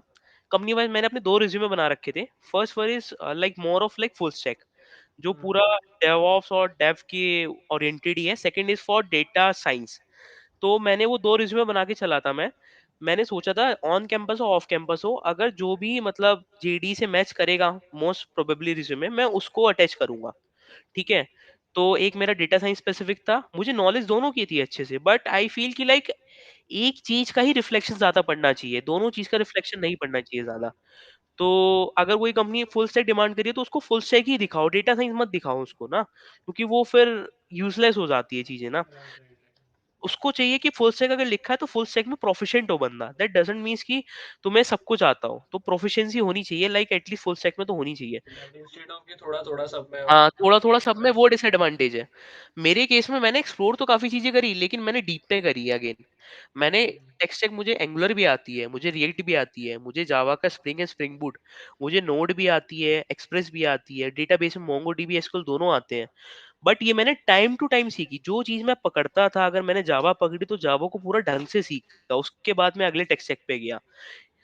हमें मतलब हर एक चीज़ का ओवरव्यू नहीं लेना कि ऊपर-ऊपर से देख लिया, ये तो गलत अप्रोच है मतलब टेक इंडस्ट्रीज़ में ना, तुम्हें अगर कोई चीज़ स्किल्स देखनी है ना, तो उसको मास्टर करना है डीप में। तो राइट, राइट। ये था, तो मैंने इतना सारा टेक स्टैक एक्सप्लोर करा, बट मैंने सीखा ढंग से, डीप में एक्सप्लोर करा और प्रैक्टिकली मैं जितना उसको इम्प्लीमेंट कर सकता था प्रोजेक्ट्स बना के, उतना मैंने करा। और एक और चीज़ मैं बताना भूल गया, मैंने कभी भी अपने रिज्यूमे में, मैं जब अपना रिज्यूमे शेयर करूँगा, तो मेरे जो प्रोजेक्ट्स हैं वो तीनों यूनिक प्रोजेक्ट्स हैं। मैंने अपने जो प्रोजेक्ट्स है ना कॉमन नहीं डाले, कोई लाइब्रेरी मैनेजमेंट, कोई एआई का यूज करके कोई जेनरिक चैटबॉट बनाना, ये सब मैंने कुछ नहीं डाला। Even in the data science भी। तो राइट। मेरा पर्सपेक्टिव ये था, मेरे प्रोजेक्ट्स होने चाहिए यूनिक, क्योंकि प्रोजेक्ट्स ऐसे होने चाहिए जो मतलब लगे कि कुछ अलग हटके हैं, क्योंकि प्रोजेक्ट सेक्शन में बहुत मैटर करता है अपार्ट फ्रॉम अचीवमेंट्स। मेरा अचीवमेंट सेक्शन बहुत स्ट्रांग था, क्योंकि मेरे अचीवमेंट बहुत कुछ हो गया था और बहुत अच्छी, मैं like right now I am the 5 star coder on the CodeChef platform. तो वो रैंक बहुत मैटर करती है। लीड कोड पे मैं टॉप 1% पे था ग्लोबली। मेरी कॉन्टेस्ट रैंकिंग बहुतों में आ रखी थी, जिसमें मेरी Indian rank like in the top 10 है, इन दी टॉप 50 है, ग्लोबल रैंक मेरी 100 है कॉन्टेस्ट में, like out of 25,000 plus participants. तो ये सब राइट। चीजें रिक्रूटर नोटिस करते हैं कि तुमने कितना एफर्ट एक्चुअली डाला है, तुम्हें कितनी नॉलेज है डीप में। तो मेरे पास अचीवमेंट सेक्शन मेरा बहुत स्ट्रांग था, और मेरा हमेशा से पर्सपेक्टिव था कि प्रोजेक्ट सेक्शन भी बहुत स्ट्रांग होना चाहिए। प्रोजेक्ट में कोई कॉमन प्रोजेक्ट्स नहीं डालने हैं, या जो फेमस है, जैसे किसी ने सॉर्टिंग विजुलाइजर बना लिया तो वही डाल दिया, वही चलता आ रहा है प्रोजेक्ट। कोई किसी ने लाइब्रेरी मैनेजमेंट, किसी ने कोई जेनरिक चैटबॉट बना दिया। तो मैंने ये सब प्रोजेक्ट नहीं डाले। मेरे प्रोजेक्ट बहुत यूनिक थे। मेरा पहला प्रोजेक्ट था रिज्यूम जेन, जिसका मैंने खुद ही नाम दिया था। It was a resume generator tool, जो कि मैंने पूरा खुद से ही बनाया था। फ्रंट एंड में मैंने रिएक्ट जेएस यूज करा था, और उसकी जो लाइब्रेरीज होती हैं चक्रा यूआई, वो यूज करके मैंने बनाया था। एंड वो बहुत लाइक मतलब मोबाइल फ्रेंडली वेबसाइट थी, कि मोबाइल पे भी अगर कोई खोलेगा ना, तो इजीली वो क्राफ्ट कर सकता है रिज्यूमे, और जो रिज्यूमे वो क्राफ्ट करेगा वो एटीएस फ्रेंडली था। और ये ओके, आइडिया मुझे ओके। आया क्योंकि थर्ड ईयर में बच्चे बहुत ज्यादा प्रॉब्लम फेस कर रहे थे, इवन इन माय बैचमेट्स, की प्लेसमेंट सब तैयारी कर रहे थे, रिज्यूमे उस समय सब ज्यादा बना रहे थे। तो मैं बच्चों को अप्रोच करता था कि तुम मेरा टेम्पलेट यूज करो। तो लाइक ऑलमोस्ट 50+ स्टूडेंट्स ने मेरा टेम्पलेट यूज करा था। तो वहां से लाइक लाइव उसकी पता चलती है कि तुमने मतलब एक्चुअल इम्प्लीमेंटेशन से, जो तुमने चीज बनाई है ना, उसकी इम्प्लीमेंटेशन से कितना इम्पैक्ट पड़ा है। तो मेरे रिज्यूमे में जो मेरा प्रोजेक्ट था रिज्यूम जैन, उससे मैंने एटलीस्ट 50 से तो रिज्यूमे बनवाए मैंने। तो वो मेजर इम्पैक्ट पड़ा, क्योंकि इंटरव्यू में जब तुम्हारा प्रोजेक्ट डिस्क्रिप्शन होता है ना, प्रोजेक्ट का जब तुम्हारे से पूछा जाता है पूरा, कि अपना प्रोजेक्ट का डिस्क्रिप्शन बताओ, तो वहां पे वो मेन चीज पूछते हैं कि तुमने क्या इम्पैक्ट डाला इस प्रोजेक्ट से। ओके, ठीक है? ओके। और लाइक तुमने ये टेक स्टैक क्यों चूज करा, क्यों दूसरा क्यों नहीं चूज करा, और तुम्हारा जो प्रोजेक्ट था इसमें मतलब अलग क्या है। जैसे फॉर मी लाइक कैनवा एक कंपटीशन साइट थी, और जो मेरा प्रोजेक्ट था, उनको हमेशा कंपैरिजन होता था उनका इंटरव्यू में। मेरे पास कुछ ऐसे पॉइंट्स यार थे जिससे मैं हमेशा लाइक बताता था कि मेरा प्रोजेक्ट क्यों सुपीरियर है अपार्ट फ्रॉम कैनवा, मतलब राइट। ऑन अ मतलब लाइक। मुझे उसी पॉइंट पे तो अभी सारे ही बताइए शुरू से कि कैसे तेरा मतलब इंटरव्यू प्रोसेस तेरा स्टार्टिंग से कैसे हुआ, हाउ कम्युनिकेशन स्किल मैटर मतलब इंटरव्यू में, कि अगर तुम्हें इंग्लिश में स्टार्ट किया तुमने पर रिक्रूटर एकदम से हिंदी में आ गया, ही जस्ट वांट टू सी कि तुम भी ऐसे फैल जाते हो कि तुम भी हिंदी में स्टार्ट कर देते हो या नहीं, तुम्हारा कि तुम्हारे टेक्निकल वर्ड्स की पकड़ कितनी है, लाइक तुम उसको टेक्निकली कितना एक्सप्लेन कर पा रहे हो अपनी चीज़ों को, लाइक या फिर तुम सिंपली ऐसे एग्जांपल लेके बता रहे हो, तो वो कितना मैटर करता है, लाइक इंटरव्यू में पूरा प्रोसेस बता कैसे तेरा स्टोनिक्स में हुआ था ठीक है, एंड हाउ कैन समवन ठीक है। Improve. At the end of November, I got a call from a recruiter, from the Stonix recruiter, that I am interested in the this opportunity or not. The role was the trainee software engineer, and जब उन्होंने मेरा resume देखा तो उन्हें काफ़ी impressive लगा, क्योंकि जो हमारी टीम का टेक स्टैक है वो generally Java, spring and spring boot, A W S and azure, जो हम क्लाउड्स के लिए यूज़ करते हैं, एंड रिएक्ट जेएस, क्योंकि हम फ्रंट एंड के लिए मेनली रिएक्ट जेएस यूज़ करते हैं, एंड मेनली जावास्क्रिप्ट्स वगैरह ये सब हम यूज़ करते हैं, थोड़ा बहुत एंगुलर का एक्सपोजर होना चाहिए। तो वो सब मेरे रिज्यूमे में था, और मेन पार्ट थी कि आई बिलीव कि रिक्रूटर ने मुझे लिंक्डइन के थ्रू रीच आउट करा था, उन्होंने मेरा लिंक्डइन प्रोफाइल वगैरह देखा था। मेन चीज़ कि लिंक्डइन पे तुम्हारा रिज्यूमे भी पब्लिक होना चाहिए, तो ताकि रिक्रूटर्स को लगे कि भाई तुम्हारा जो रिज्यूमे है वो लिंक्डइन से विजिबल हो, एटलीस्ट ना उन्हें ढूंढने में दिक्कत ना हो। एंड मेरा हमेशा से मानना है कि LinkedIn profile is like your visiting card. LinkedIn पे रिज्यूमे अपलोड होना चाहिए तुम्हारा, वो रिज्यूमे पब्लिक होना चाहिए। एंड जो तुम्हारी लिंक्डइन प्रोफाइल है वो लाइक तुम्हें ऐसी बनानी है कि it will be more of eye catchy, like what is mean कि उसमें सारा डिस्क्रिप्शन होना चाहिए, तुम्हारे प्रोजेक्ट्स उसमें होने चाहिए, प्रोजेक्ट्स तुम्हारे होस्टेड होने चाहिए, तुम उसमें अपने सर्टिफिकेट्स ऐड करो, तुम उसमें अपना एक्सपीरियंस ऐड करो। वहाँ पे एक अबाउट का सेक्शन होता है, उसमें पूरा अपना डिस्क्रिप्शन दोगी, तुम फाइनल ईयर में हो तो ये टेक्स्ट से तुम अवेयर हो, उसमें हेडलाइंस अपनी अच्छी डालो, फोटो डालो। Photo is like important. Photo क्यों इंपॉर्टेंट होती है? क्योंकि ऐसा लगता है कि स्ट्रेंजर नहीं है, मतलब एज अ जेन्युइन पर्सन है कोई, मतलब फेक वो आइडेंटिटी नहीं है। फोटो डालो, तो लिंक्डइन प्रोफाइल को अच्छे से मेंटेन करके रखो, एंड ज़्यादा से ज़्यादा जो एचआरस होते हैं, वीपीज होते हैं, उनके साथ कनेक्ट करो, ठीक है? और तुम जितने ज़्यादा मतलब अप्लाई कर सकते हो उतना ज़्यादा अप्लाई करो। तो इवेंचुअली नवंबर 2024 में, at the end of like November 2024, exact date तो मुझे याद नहीं है, तो मुझे स्टोनिक्स की रिक्रूटर की तरफ से कॉल आया था, एंड मैंने अपना जो नंबर था वो भी पब्लिक कर रखा था, नंबर एंड मेल आईडी मेरी पब्लिक थी। उसके बाद जब वो कॉल हुई तो उसके बाद पहले हमारा एक ऑनलाइन असेसमेंट था, तो इट विल बी ऑन हैकरैंक, तो वो 2 घंटे का था प्रॉपर। वो नवंबर लास्ट में ही पूरा हुआ था हमारा, लाइक आई गेस नवंबर का जो लास्ट वीक था, नवंबर 2024 का, उसमें पूरा वो राउंड हुआ था। तो उसमें 3 डीएससी के क्वेश्चन थे जो कि स्टैंडर्ड थे, फिर उसमें 3 एसक्यूएल के क्वेश्चन थे, एंड हैकर रैंक पे था पूरा, एंड जो रेस्ट थे वो एमसीक्यूज थे। जो एमसीक्यूज थे वो एप्टीट्यूड के थे, quant, logical, verbal, reasoning, and जो हमारे कोर सब्जेक्ट्स होते हैं, core subject is also very important. हम लीनियंसी में छोड़ देते हैं, जैसे operating system, computer network, DBMS, they are very very very important. Interviews में तो पूछे जाते ही जाते हैं, आजकल ऑनलाइन असेसमेंट में भी पूछे जा रहे हैं। तो एमसीक्यूज में कोर सब्जेक्ट्स की पूरा प्रॉपर पूछा था कि ऑपरेटिंग सिस्टम्स के एमसीक्यूज वगैरह, कंप्यूटर नेटवर्क, डीबीएमएस, ये सब पूरा प्रॉपर अच्छे से हुआ था।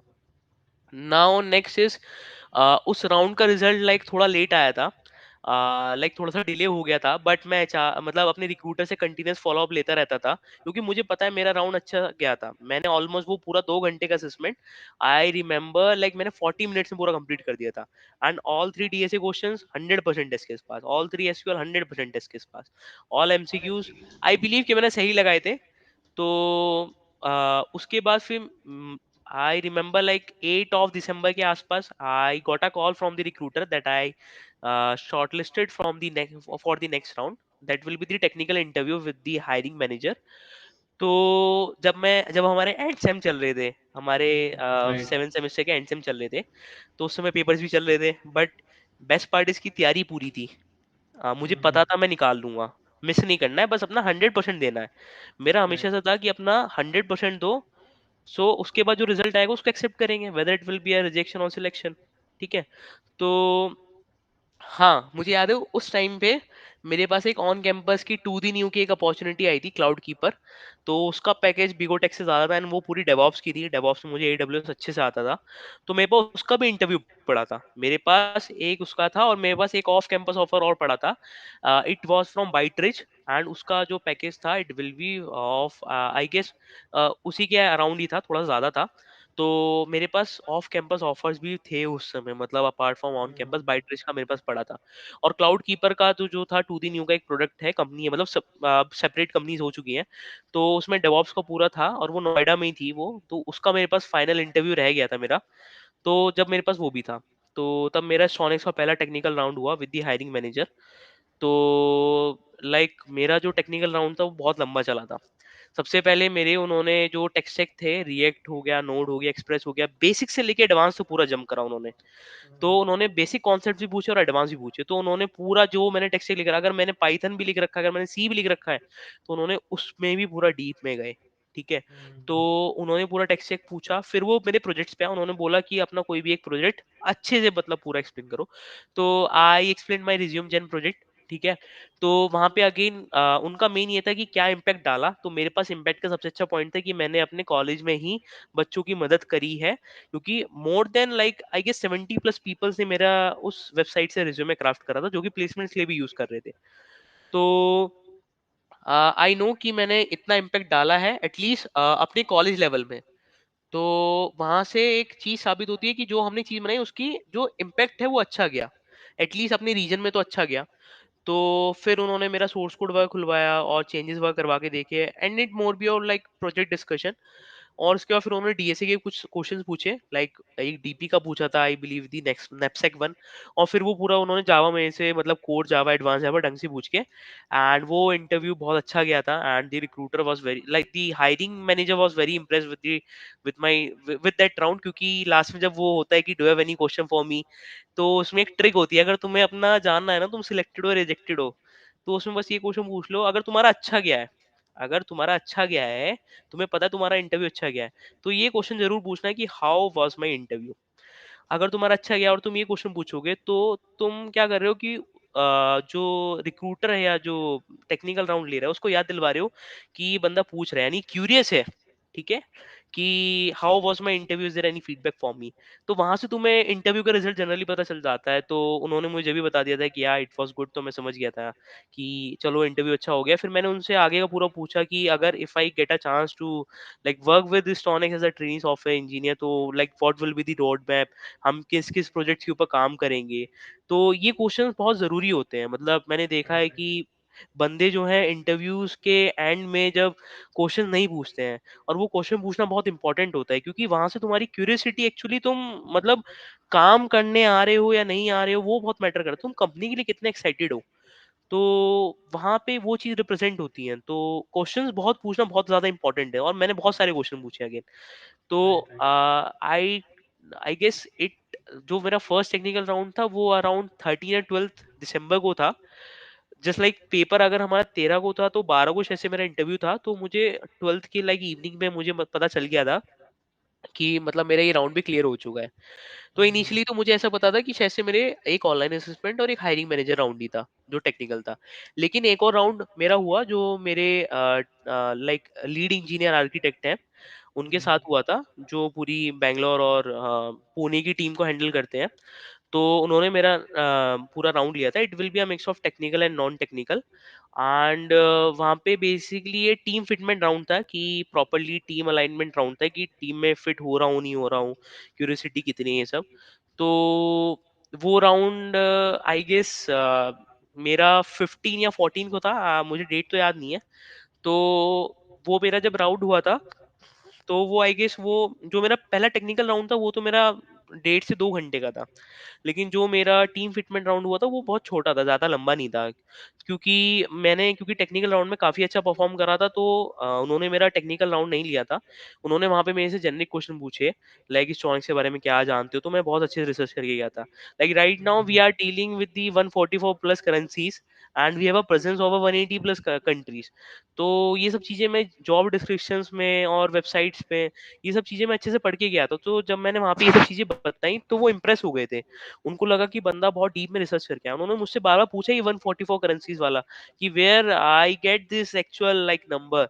तो आई से कि मतलब मैंने रिसर्च करी थी एंड मैंने जॉब डिस्क्रिप्शन वगैरह वेबसाइट्स पे काफ़ी ज़्यादा एक्सप्लोर करा, तो वहाँ पे आई गेस वो मेन पॉइंट था मेरे सिलेक्शन का, क्योंकि मैंने रिसर्च बहुत अच्छे से करके किया था राइट रिगार्डिंग राइट। दी कंपनी। ये चीज ध्यान नहीं देते हैं लोग कि कितना ये जरूरी सब होता है। चीज़ें ध्यान नहीं देते हैं, इवन मतलब वो सोचते हैं कि टेक्निकल टेक्निकल टेक्निकल, एक्चुअली तुम्हें कंपनी के बारे में पता होना चाहिए। Right right. क्योंकि उनको चाहिए बंदा क्यूरियस हो, एक्चुअली वो हमारे प्रोडक्ट्स पे काम कर रहा है तो वो अपने आइडियाज शेयर करेगा। एंड स्टोनिक्स में बेस्ट पार्ट ये है कि आज भी मतलब मैं अपने आइडियाज शेयर कर सकता हूँ, हम अपने प्रोडक्ट्स में वैसे चेंजेस कर सकते हैं, we are feel free to do any like thing we want, like अगर हमें पता है कि ये चेंजेस करने से हमारी एफिशिएंसी इंप्रूव हो सकती है तो हम वो कर सकते हैं। We are a flat hierarchy organisation, that's the best part, and work culture अच्छा है, तो पीपल अच्छे हैं, सबसे सपोर्टिव हैं, सबसे बड़ी बात तो वो मेरा आई गेस लास्ट राउंड था। और उसके बाद आई रिमेम्बर द डेट 18 दिसंबर को मुझे खुशखबरी मिली थी कि I got selected for StoneX as a trainee software engineer, and the package was just like a dream package for me and for the university obviously. तो ये पूरी जर्नी थी मेरी स्टोनिक्स की।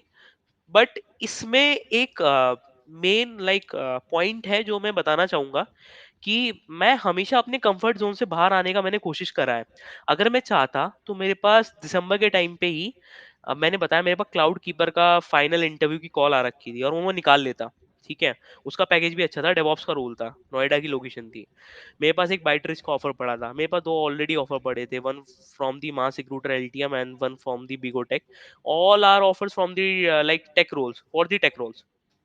बट मैंने ट्राई करता गया, मैंने कभी हार नहीं मानी, मैं अप्लाई जब भी करता गया, क्योंकि मेरा अगेन जो फर्स्ट ईयर से मोटिवेशन था ना कि मुझे चूज करना पड़े कंपनी कौन सी लेनी है कौन सी नहीं लेनी है। मेरे पास रिस्ट्रिक्शन ना हो कि मतलब मुझे इसी कंपनी में जाना है कि यही ऑफर है, वो वाला मतलब सीन नहीं चाहिए था मुझे। मुझे जाना था बेस्ट कंपनी में और एट द एंड वही हुआ।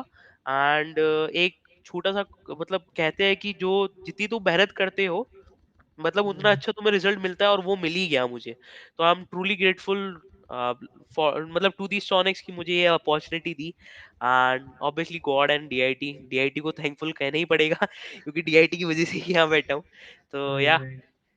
तो तो all credits goes to our professors and teachers, and obviously Sonics is one of the reasons। and Sonics में like काम करना is just like कि मतलब मैं बहुत enjoy भी कर रहा हूँ अपना काम ना, तो that's the best part। Okay okay. तो नेक्स्ट राउंड हमारा रैपिड फायर राउंड है, मैंने कुछ क्वेश्चंस लिखे हैं बीच बीच में। बिल्कुल। ठीक है। तो चल ठीक है, तो कोडिंग से स्टार्ट करते हैं। योर टॉप 3 लैंग्वेजेस, मतलब या फिर कोई भी टेक्स्ट वो मतलब टेक्निकल कोई चीज जिस पर तुम वर्क करता है, टॉप 3 जो तेरे ठीक फेवरेट। है, राइट नाउ या जब कॉलेज टाइम पे था? मतलब जब से जर्नी शुरू हुई है, और आंसर बिल्कुल लॉन्ग लॉन्ग नहीं रखना, सिर्फ नेम्स देना, ठीक है। ठीक है, तो first is Java. Okay. Obviously, Java was one of my favorite languages. Second is React.js. मतलब लैंग्वेज नहीं है, इट्स अ जावास्क्रिप्ट लाइब्रेरी, पर हाँ हाँ, वही बोल टेक्निकल। सकते हैं कि JavaScript. And the third one is like बोल सकते हैं Python. Got it. Okay, best competitive programming platform, like तूने फॉर बताया me it's C C. LeetCode, for me it's LeetCode because I am in the top 1% on LeetCode तो for me it's LeetCode. ठीक है ठीक है। DIT का placement overview, मतलब out of 10 कितना देगा? लाइक मैनेजमेंट एंड ऑल सब। लाइक इसको ना बी दो ऑनेस्ट। हाँ ऑनेस्ट होके, बट इसकी दो पर्सपेक्टिव है। Like for the service base like I believe it's. हाँ, ठीक है ठीक है ठीक है, आंसर, गुड आंसर। और स्टोनिक्स का रिव्यू आउट ऑफ 10? नहीं, it will B 10 out of 11। 10, it will B 11। 10 out of 10। या ठीक है ठीक है। 100% 10 आउट ऑफ 10, क्योंकि आई रियली एंजॉय कि मैं वर्क जो कर रहा हूँ एंड पीपल्स काफी अच्छे हैं, बेनिफिट्स तो तुम्हें सारे पता ही हैं। तो हाँ, मुझे तो पता है भाई सारे। सीटीसी तो सारा मैं पूरा डिस्क्लोज नहीं कर सकता, बट हाँ काफी अच्छा है। मुझे पता है गाइस। अक्ष बता देगा, बट मैं डायरेक्टली नहीं बता सकता हूँ because of NDA, non disclosure okay. Agreement. But ठीक है, yup, but okay it will be good apart from salary. ठीक है ठीक है। Two best moments from college life. Two best, like तू सारे सॉर्ट करेगा, चाहे घूमने गया हो, चाहे तूने कोई, जैसे तू आईटी रुड़की का बता रहा है, वो तेरे लिए हैप्पी मोमेंट था, मतलब टू बेस्ट मोमेंट जैसे तूने। लाइक हाँ, एक्सेप्ट एक्सेप्ट ये स्टोनेक्स का ऑफर, या कोई से ठीक भी है, ऑफर जो मिले ना तुझे सारे, उनको हटा के। ठीक है, तो first was like second year में मैं स्टार्टिंग में धनोल्टी घूमने गया था दोस्तों के साथ। तो ओके। स्कूटी से गए थे हम पूरा ग्रुप बना के। तो वहाँ पे जब मैंने पहली बार बहुत ज़्यादा फ्रीली एंजॉय करा, बहुत ज़्यादा एक्सप्लोर करा, तो वो बहुत हैप्पीएस्ट मोमेंट था। एंड सेकंड इज कि मैंने जब सेकंड ईयर की लास्ट में अपने कॉलेज को रिप्रेजेंट करा था आईआईटी रुड़की में, और जो 10th रैंक आई थी, जब एचओडी से अप्रिसिएशन मिला था, मुझे डीन से अप्रिसिएशन मिला था स्कूल ऑफ कंप्यूटिंग से, तो that was my best like point best in life. Moments, okay, हाँ। Got it, got it. Okay, got it. तो इसके अलावा मैं एक लास्ट चीज़ पूछना चाहूँगा बस, जो लाइक स्टूडेंट्स को जो लाइफ साइकिल चलानी चाहिए आइडियल, कि पहले ये करो, फिर ये करो, फिर ये करो, लाइक टेक्निकली भी, एकेडमिक्स वाइज भी, ताकि सीजीपी अच्छी रहे, और कम्युनिकेशन स्किल वाइज भी, कि मतलब थोड़ा इंग्लिश सीखो, थोड़ा कम्युनिकेशन दोस्तों से करो, टेक्निकलिटीज दोस्तों से डिस्कस करो दोस्तों से, ठीक है, ये सारी चीज़ तो मतलब बहुत शॉर्ट में बताइए पॉइंट वाइज, ताकि सब नोट कर लें ऐसे, कि हाँ ये ऐसे। तो ठीक पहले अगर फर्स्ट ईयर है तो तू क्या क्या स्टार्ट करेगा ऐसे, मतलब अगर तुझे अभी दोबारा से स्टार्ट करना है प्लेसमेंट का फर्स्ट ईयर से लेके। है, तो लाइक अगर मैं फर्स्ट ईयर में होता करंट सिनेरियो के हिसाब से, तो मैं जावा से स्टार्ट करता अगेन। जावा, ओके। हाँ, मेनली मेरा टारगेट रहता है कि फर्स्ट ईयर में मुझे कोर जावा ढंग से ग्राइंड करनी है and with core DSA. Java, got it. Hmm. उसके बाद? उसके बाद फिर लाइक एडवांस जावा को एक्सप्लोर करना and with the full stack. Got it, advance hmm. Java, okay. हाँ, फिर डीएसए में भी डीएसए तो कंटिन्यूस रहेगा, डीएसए स्टार्टिंग से first second third fourth year till your placement जब तक खत्म नहीं होती तब तक डीएसए करते ही रहना है। डीएसए, डीएसए फॉर हाँ, लाइफ। DSA for life. ठीक इनफैक्ट ठीक। ये रियलिटी है हमारी टेक इंडस्ट्रीज में कि हमें डीएसए, मैं अभी मतलब डेली एलसी पे जो पीओडी आती है प्रॉब्लम ऑफ द डे, वो डेली रोज सॉल्व करता हूँ। तो डीएसए इज जस्ट लाइक कि तुम जितनी अच्छी हैबिट बना लोगे, सॉल्व करते रहोगे, तुम्हारा जो प्रॉब्लम सॉल्विंग एबिलिटीज होगा वो उतना मतलब शार्प होगा और उतना अच्छा होगा। तो राइट राइट डीएसए राइट। को तो फॉर लाइफ बना लो, इट ठीक विल बी ठीक। लाइक योर बीमा। ठीक है, कोर जावा, एडवांस जावा, फुल स्टैक, डीएसए, उसके अलावा कुछ? LinkedIn is like one of the thing जो फर्स्ट ईयर से मैं कंटिन्यू करता। ठीक है। लिंक्डइन, हाँ, कनेक्शंस। लिंक्डइन पे प्रोफाइल बनाना। ठीक है, अपना कोई भी अगर छोटा मोटा काम करा तो उसको लिंक्डइन पे शोकेस करना, पोस्ट वगैरह करना। Right right. एचआर्स अपने मतलब वीपी से, कंपनीज के, उनसे कनेक्ट करना, जो जो सीनियर से कंपनी कनेक्ट टारगेट करना। कंपनी है तुम्हारी, हाँ, उनके एचआर से इनफैक्ट स्पेशली। इनफैक्ट एलुमनाई से कनेक्ट करना, अगर किसी एलुमनाई कंपनी से, में कोई यस यस एलुमनाई यस। मतलब काम कर रहा है तो उससे कनेक्ट करना, क्योंकि वो अपना एक्सपीरियंस अच्छे से शेयर और कर एलुमनाई देगा। बहुत हेल्पफुल होते हैं, अगर तुम उनको हाँ, रीच आउट कर सोशल्स पे भी करोगे तो उनको बोलोगे, हेलो बहुत भैया, हेल्पफुल होते हैं। This is your super junior, one can you of the help me out? Example अक्ष हो गया। अक्ष, तो अक्ष द लाइव एग्जांपल हाँ, मैंने फॉर खुद ऑल हेल्प ऑफ ली है अस। भाई बहुत ज़्यादा लोगों से। लिंक्डइन, उसके बाद फिर um resume, resume preparation third year से थोड़ा। हाँ, रिज्यूमे प्रिपरेशन एंड अप्लाई। ठीक ठीक ठीक। हम्म। और पता भी होना चाहिए किस तरह अप्लाई करना है, हाँ, उसकी मोस्ट नॉलेज। इम्पोर्टेंट। जैसे लाइक इनफैक्ट राइट नाउ तो अब मुझे पता चल रहा है कि रेफरल्स भी अब उतना इम्पोर्टेंट रोल प्ले नहीं कर रहे हैं, क्योंकि अब रेफरल हर किसी को मिल जा रहा है, तो वो एक सेपरेशन वाली बात नहीं रह रही है। तो अब एक नया कॉन्सेप्ट आया कोल्ड ईमेलिंग का ना, कि कोड जिसमें तुम मेलिंग है। रिक्रूटर्स के मतलब वो ईमेल आईडीज निकाल के उनको कांटेक्ट करते हो, उनको थ्रू मेल अपना रिप्रेजेंट करते हो पूरा कि I am this, I have done this is my resume, और इफ रिक्रूटर्स तो अवेलेबल। मतलब उस पे ही रहते हैं, आउटलुक पे, कि उनको तो आउटलुक। चाहिए कि मतलब हाँ, अगर वो कुछ ढूंढ रहे हैं तुम्हें, तो जितना जल्दी लाइक उन्होंने जो पोस्टिंग हाँ, डाली है उतना जल्दी मिल जाए, हाँ, हाँ, तो हाँ। वो तो रीच आउट तो करेंगे तुम्हें। तो ये कॉल्ड ईमेलिंग का भी कॉन्सेप्ट अच्छा है, ये भी ट्राई करना चाहिए एटलीस्ट। अगर मैं होता तो इस चीज़ को भी काफ़ी ज़्यादा ट्राई करता। मैंने उतना ट्राई नहीं करा था क्योंकि मुझे मिल चुकी थी इतनी सारी चीज़ें ना। तो आई थॉट कि अब सही ज़्यादा बात है। एक्सप्लोर नहीं करते, अब मेन प्लेसमेंट्स पे ध्यान देते हैं। ठीक ठीक है। ओके, तो ये तो हो गई यार कॉलेज लाइफ, और मतलब प्रोफेशनल लाइफ। थोड़ा लव लाइफ बताओ भाई, क्या चल रहा भाई है? लव लाइफ कुछ नहीं चल रहा है। बस अब जाओ अपना। यार Pune, Pune. By the way guys, he is in Pune right now. या और राइट नाउ आई सोनेक्स के एम। दो ऑफिस हैं, अभी रिसेंटली बिल्ड हुआ है यहाँ पे बैंगलोर में। तो या दोनों ऑफिस के अराउंड 400 स्ट्रेंथ है, तो ऐसे। या और ये पुणे वाले कैंपस में, जो मेन कैंपस है। या हाँ, तो अभी एक्चुअली पुणे हमारी घूमो भाई जो थोड़ा, ग्लोबल बीच पेमेंट बीच पे स्कीम है जाओ। उसकी जो मेन लाइक जो पूरी टीम बैठती है वो पुणे कैंपस में बैठती है। अभी हमारा नया ऑफिस बना है अभी 2-3 महीने पहले ही, पॉश एरिया में, पंचशील बिजनेस पार्क में। हमारा पूरा फ्लोर है, 6 फ्लोर। नाइस। मैं वीडियो बना के अक्सर को शेयर कर दूंगा, अक्सर पूरा वो एडिट करके वो पूरा ऑफिस शूट भेज देगा वहां पे, अपने डाल देगा उस पे ना स्टोनिक्स ठीक का। ठीक ठीक ठीक ठीक। है, तो I will share the videos, क्योंकि मुझे इतनी अच्छी एडिटिंग नहीं आती है, तो उन चीजों में नूब हूं मैं। कोई नहीं कोई नहीं, हम कर देंगे भाई। तो तुम जाओ थोड़ा भाई घूमने, पुणे एक्सप्लोर करो, पुणे में ढूंढो कोई स्टोन एक्स वाली, बिल्कुल यार, it will be like Microsoft वाली ढूंढ ले, कोई टॉप फॉर्च्यून 500 में जो कोई और मिल जाए तुझे। अभी तो फिलहाल के लिए तो पॉसिबल नहीं है, अभी फिलहाल के लिए देखना पड़ेगा, बट या इट विल बी अ अभी गुड अभी एक्सपीरियंस। वर्क, अभी मेकिंग मनी राइट नाउ। हाँ, अभी right now making money, basically अभी भी गोल ये है कि पहले करियर सेट करना है यार, हाँ स्टेबल होना राइट लाइफ में, राइट। क्योंकि तो गाइस, तो लॉन्डो समझ लो जो भी देख रहे हो, पहले फ्लाइट करियर वगैरह सेट, लेना थोड़ा बाद में भारी काम होता है टीयर वन बाद में, सिटी में ना। बाद में बाकी चीजें सेट करो, पहले हाँ, करियर बात सेट।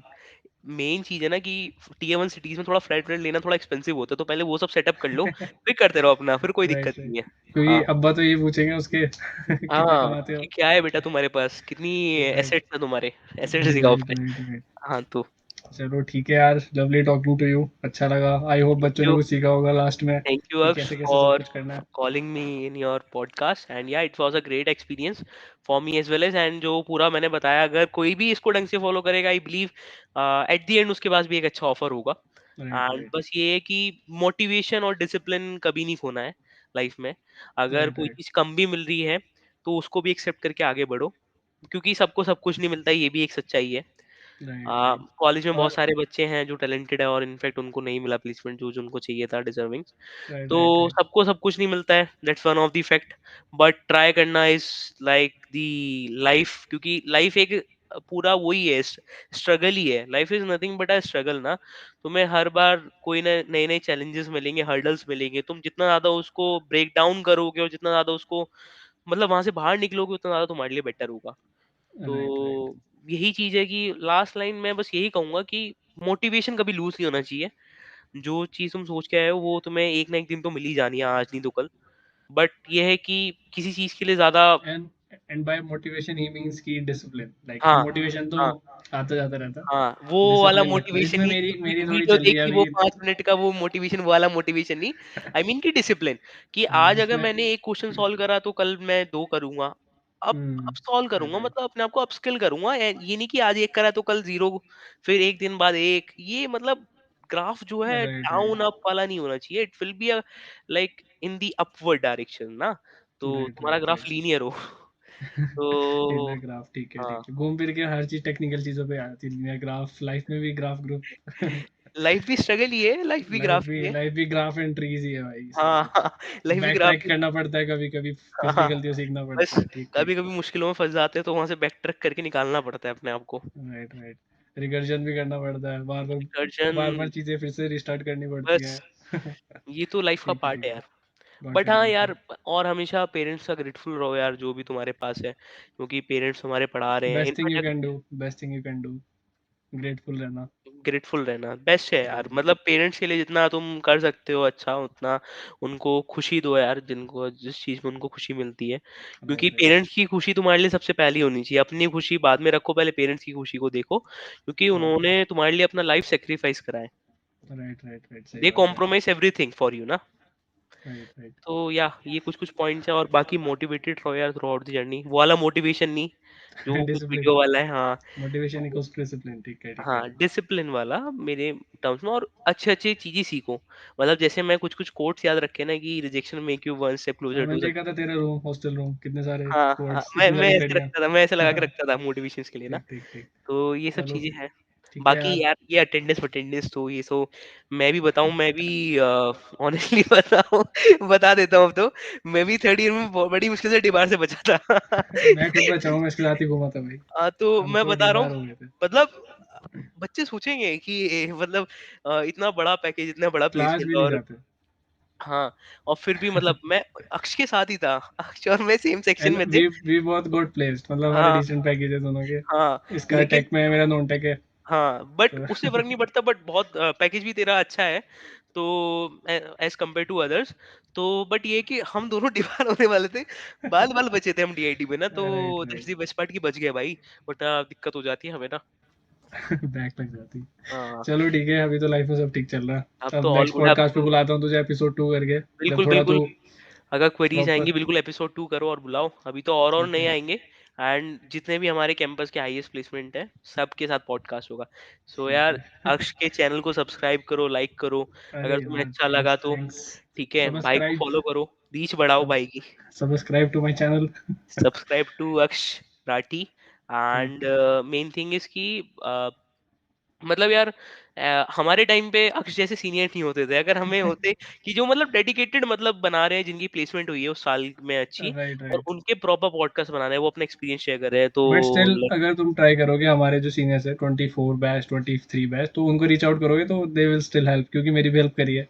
हाँ, तो ऐसे तो यू कैन स्टिल वैसे रीच हैं। आउट। बट या हम तो हैं ही 2025 के। बाकी मैं अपना रिज्यूमे अपनी लिंक्डइन अक्षय शेयर कर दूंगा, वो तुम्हारे साथ शेयर कर राइट। देगा, है ना? ओके गाइस, ठीक है, चलो, thank you for this okay call. Okay, thank you thank you भाई, ब्रदर। थैंक यू, ओके, आगे, बाय। Bye bye.